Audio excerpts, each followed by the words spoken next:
Hi everybody, I'm Steve Richards, one of the pastors at Messiah Church in Plymouth, Minnesota.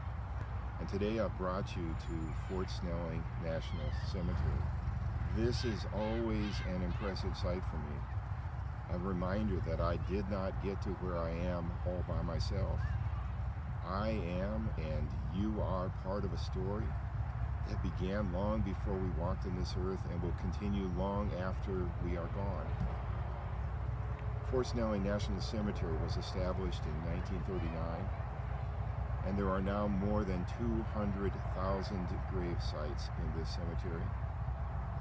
Last year, a flag was placed on each individual gravestone, but this year, because of the coronavirus, the traditional Memorial Day ceremony was canceled, and the flags were not placed in front of every gravestone.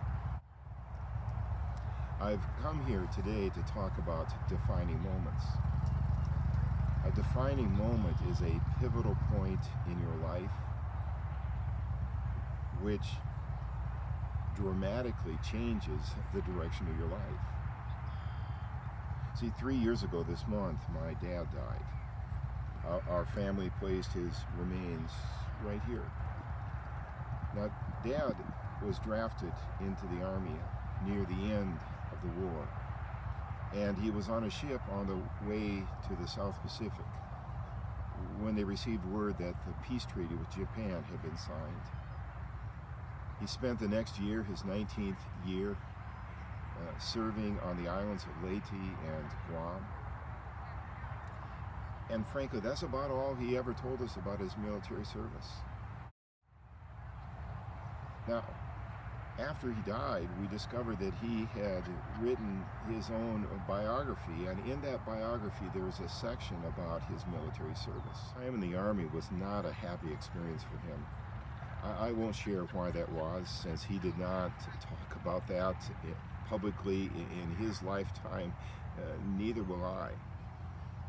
But as I read about his life, those experiences would go on to change the direction of his life.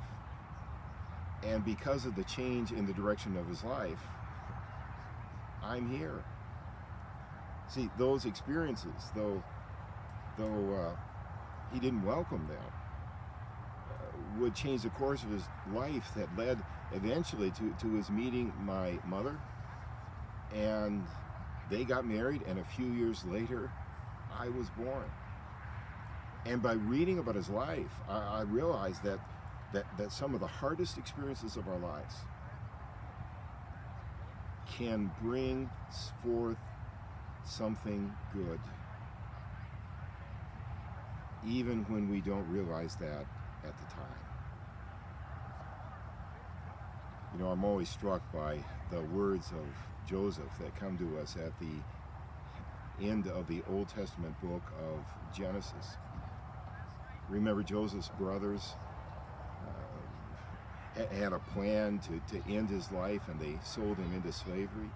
But at the end of Joseph's life, he said to his brothers, "You planned bad things for me, but God used them for good."